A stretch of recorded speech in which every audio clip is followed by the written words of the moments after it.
2023 has been a crazy good year for games. Even though the industry still manages to put out some truly awful slop, the highs of this year greatly outweigh the lows. Today, I want to talk about a few of the games that really stood above the rest for me, in no particular order.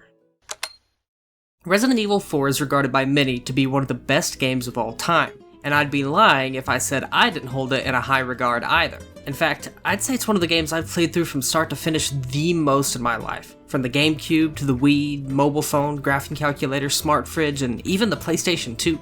So how do you remake one of the most critically acclaimed games of all time? Well, you respect the original.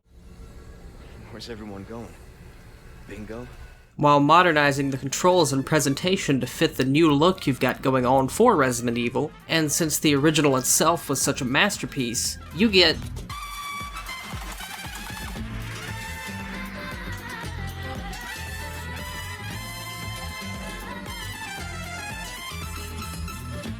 a pretty good game. So good, in fact, that on release night, I specifically made sure I had the next day off work, and I played for 18 hours straight until I beat the entire game, and I enjoyed every second of it. That's the highest compliment I can give to any game.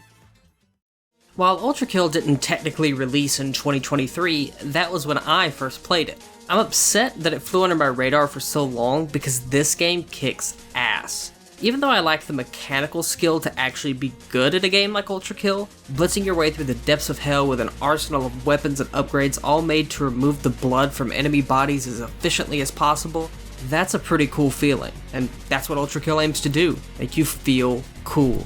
And cool I felt as I fought a literal angel of God that was so upset with me he was playing his own music and taunting me before he handed me my own ass on a platter, again and again and again.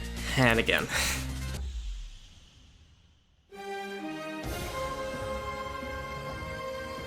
Me and my dad finished Breath of the Wild together when it released in 2017, and we got back together to finish Tears of the Kingdom 6 years later, and I gotta say, it was just as magical as its prequel, just in a completely different way.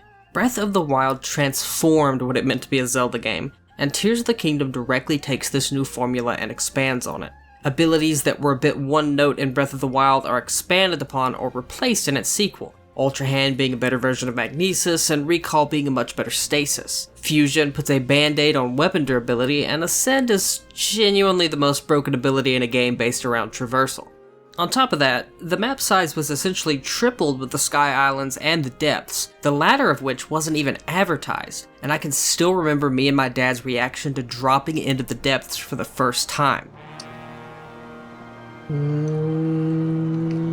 It's the type of charm you can only experience playing a Zelda game, and while the sequel improved on a litany of problems with the original, it fell flat in a few areas, particularly performance. However, it speaks to the incredible quality of this game that something like dipping into 15 frames per second is easily ignorable, because the core game itself is just pure fun, and it has me beyond excited for the future of Zelda. Even though Amnesia had a stranglehold on the internet in the early days of Let's Plays and gaming content on YouTube, it's lost a lot of the public eye in recent years. Amnesia: The Bunker shows me it's completely undeserved, as Frictional Games absolutely still has that horror game skill behind them. While it's a bit short, The Bunker will make you experience genuine terror and anxiety. The latter coming from dreaded inventory management. The bunker itself, with the main mechanic of managing a generator with limited fuel to keep your lights on, it feels more terrifying than the actual monster hunting you. It's a labyrinthian puzzle of a layout asking you to travel further and further from the center, where it's safe and the monster can't get you, and every second spent away ticks in your mind as you dread hearing the one thing keeping the darkness at bay finally giving out on you. Please announce Mario Maker 3 or the Nintendo Switch 2. When I think of the term player creativity, games such as Minecraft or Hitman come to mind, in two different ways. One being a game that rewards the player for engaging with its mechanics in unique and creative ways, and the other being Minecraft. Baldur's Gate 3 lives and breathes creativity, and the sheer amount of options available to the player as they progress through the story is actually mind-boggling. The world feels alive and shifting, thanks in part to the amazing voice work. To realize how little of it one might have left. which is highlighted by the fact that anything even remotely important that happens in the game is voiced. Even the random NPC you tried to talk to in town, even the narration for the tiniest little action. And this dedication to good voice work keeps you enthralled for the whole ride. Voice work aside, the characters themselves and the plot are just written extremely well, and when you're trying to bring the feeling of tabletop Dungeons and Dragons to the video game medium, skimping on that would probably be a death sentence. The actual combat from D&D was also ported over pretty faithfully while still being streamlined for the casual gaming audience, and a few changes were made here or there to make some abilities actually useful, like Divine Sense, thank God. Literally.